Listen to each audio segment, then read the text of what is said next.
I like to think I'm a decisive man, a man who knows what he likes. But after a few days playing Wild Terra 2, I am not so sure. What's up guys, Marty here with another video, and today we are looking at Wild Terra 2. I've been a bit hesitant making this video. On the one hand, you've got big content creators saying that they're not a fan of the game and they don't like it. You've got big names like Lazy Peon, check him out if you don't already follow him. He scrapped his first impressions video because he just found the game too boring and couldn't even finish it.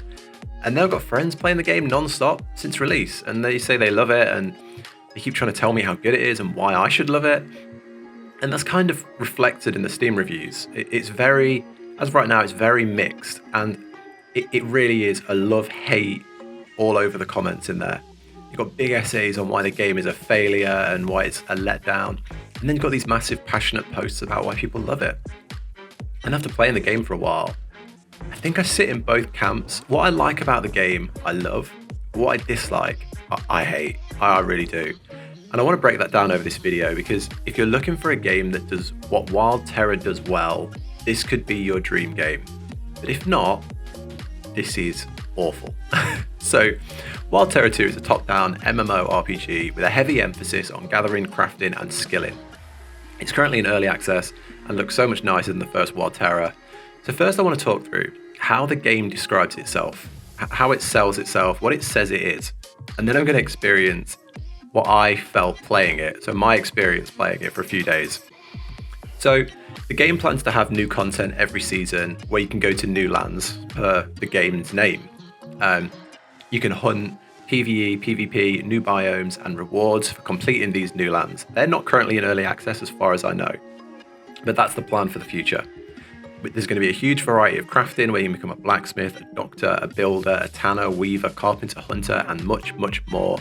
Raids and sieges where you can join clans, siege battles, hunt bosses, and go into dungeons. So basically it's going to be a huge MMO with an emphasis on crafting and getting together with friends to take down big objectives. Despite the mixed reviews, I wanted to try to see such an ambitious sales pitch myself. I wanted to see if it really was what it said it was. So let's go through what the game is really like.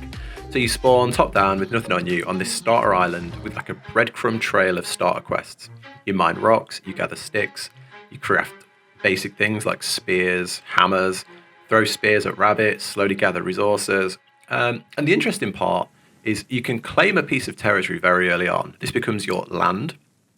And then you work on building and upgrading your camp. So, you put down your territory, you get a big, not big, but you get like a square of land, and then you can build like a fire, and you can fully put anything wherever you want. So you can build a fire, a tanning rack, like a cooking station, and you can slowly expand a workbench, an anvil, a pottery station, walls, and you slowly expand and grow and build up your little piece of land. As someone who loves progressive games, like idle games, factory games like Factorio, skilling games like Runescape, anything where you slowly build up and progress your character and you see that progression, that hooks me. And when I say slowly progression, this game, the progression is so slow, I can't physically put it into words how slow it is. So when you follow the start missions, they slowly introduce you to a lot of the skills, and you slowly start to do different things. So you start doing some lumberjacking, you start doing some mining, you start doing some of the crafting skills, some hunting skills, taming, and then it eventually leads to you build a boat. So you put together all your skills, your masonry, mining, lumberjacking, carpentry, to build a boat. And then you head off of the starter island to the mainland. And then pretty much like games like RuneScape, Albion Online, you're free to do your own thing. You can spend the whole day, you can spend 5 hours mining rocks, leveling masonry to try and build like cool stone buildings and structures. Or maybe you're going to spend the whole day taming animals, so you can start taming rabbits, then foxes. And then maybe eventually you're going to tame like a boar, level it up and ride it, So maybe you want to level combat skills like the bow and arrow, the sword and shield. As you level up your sword and shield, you'll unlock like skills like shield strike, bleeds, things like that. So there's tons to level up, and there's towns to buy and sell. There's zones with different monsters, other player lands to visit. There's mounts, animals to tame and fight with. So yeah, there's no lack of things to do in this game. So like some MMOs launch with professions or systems that are like paper thin. But one thing this game's got going for it is every single profession is so deep. And you have to appreciate that. To build something simple in this game, like once you're in the mainland, you have to build some like advanced buildings. And like to put it into perspective, you have to build, let's say like the water well, for example. I think that's one of the first things you build. You have to mine a shitload of rocks. Then you have to use masonry to turn those rocks into blocks. And that's not a 10-minute job. That's like an hour of leveling your masonry. Maybe then you're going to need nails. So you've got to learn mining and you've got to level mining up. And then you've got to learn smelting or whatever it's called to get ingots and then turn them into nails. Maybe you need hides too. So you've got to kill loads of animals and then dry out their racks, which take 10 minutes to dry an animal hide. Sounds overwhelming, doesn't it? That's because it is. That's because it is overwhelming. This type of game appeals to a certain type of person.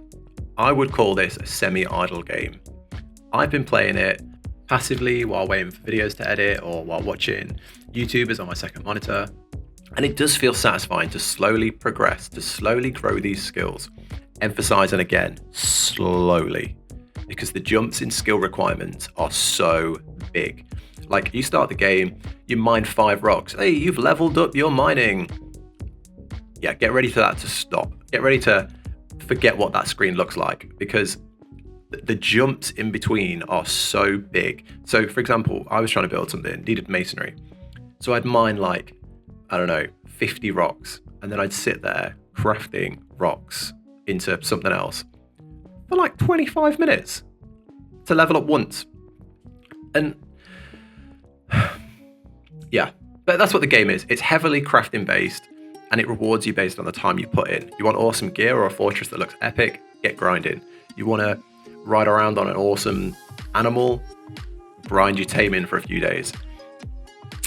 If you like games like this, I think it's enjoyable. But I think more people are going to be put off by the grind than it will appeal to. I love grinding games and I'm struggling with it. So I also want to cover some of the issues I've seen online. So when the game came out, I saw a lot of reports of lag and server issues. It's been out a while now, but from when I started, I've had no issues. I'm on an EU server. Every now and again, I get a little tiny bit of lag where my character jumps around, but it's like once or twice in a whole playthrough, and it's not really ever been a problem. I've heard another issue about how PvP makes the game a lot harder. I think like the wilderness in Runescape, like you die and everyone takes your shit. Personally, I've not experienced it myself, but I'm not that far into the game. And be warned that some reviews claim this is a pay-to-win game. Like people that have backed the game early or have been playing since release will stomp you in any open areas. So just to shed some light on that, I dug into these early backer rewards just to see what they were. Because you see the screenshot like dragons and castles. I wanted to see what you can actually get. Let me just show you. So the basic package is like £30. You get like a Dalmatian pet, a few decorative items, cosmetic items, which is great, you know, it's what these rewards should be. You pledge a bit of money to the game and they give you some cool looking stuff that shows you off from other people. So that's good, right? I'm happy, I'm all for that. Don't go any further because it's going to upset you. Let's go to the £200 package. Yeah, £200. Loads more outfits and cosmetic stuff. There's a statue in the city with your name on. Awesome, right? And then you get a valorous knight who will act as your companion and help in battle. I don't know the details behind how strong that guy is, but that sounds like a pretty powerful thing to have. There's a £90 version that you can back, which gives you a secret bag where items that you put in that bag can't be lost in battle. Yeah, that seems kind of powerful. I don't know if you can make that in game, but it seems pretty powerful. And then, I don't know if this one's a meme, but there is a £199,000 package that only one person can buy. One backer can buy this. And it basically makes them the master of the world. This is no joke. This is on their official website. They get temples in the city where people can pray to you. Angels will carry you around on their shoulders. You get your own personal island. This has to be a joke, right? But if any of my viewers, you know, if you're sitting there with $1 billion in Bitcoin, buy it, go on, buy it and let me know what it's like. I want to see I want to see if this was real. I want to see if they're actually going to make someone, you know, master of the world that can just buy that title. That, is it real? Come on, someone buy it. I want to see. Anyway, most of my reviews are clear. Should you buy or should you not? And I know this has been a wishy-washy discussion, and I'm not trying to be overly biased either way here, because I'm honestly so on the fence. I really don't know how I feel. I just wanted to lay out my experience from a first few days of playing, what I've experienced, and shine some light on the game. And am I enjoying it? Yeah, I think I am. And do I regret buying it? No. Some of the parts of this game are amazing, and it does a lot of things well. Would I recommend it? You know, should you play it? That's the title, right? I don't know. I feel bad telling someone to part with money when I think I could be telling them the wrong thing. I do not like the idea of someone spending money and not having a good time. So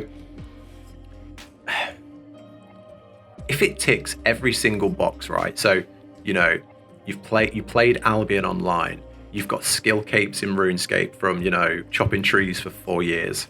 You've got tons of free time and you don't mind just sitting there doing repetitive tasks. Like, you can happily see yourself there mining for 3 hours and enjoying that experience. Then give it a try. Yeah, give it a try. If you're into those sort of games where you slowly progress and build, give it a try. If not, no, I don't think you'll enjoy it. But hey, I'm going to keep the grind up. There's parts of this game I really want to enjoy, and I do want to see more of. And I also want to see this big sell that they've made. I want to see, you know, the mid-game where there's this big PvP and these big battles. And like I said, I'm only, you know, 4 days in. I've played it off stream for like 3 days and I've streamed it once. And I want to make another video in the future once I've seen all this more exciting parts of the game, because maybe I'm going to release a video in a month that says, yo, this is the best game I've ever played, you know, open your wallets, get it. But I want to see how the late game works. As of right now, from my experience, it's not great. It's not something I could recommend.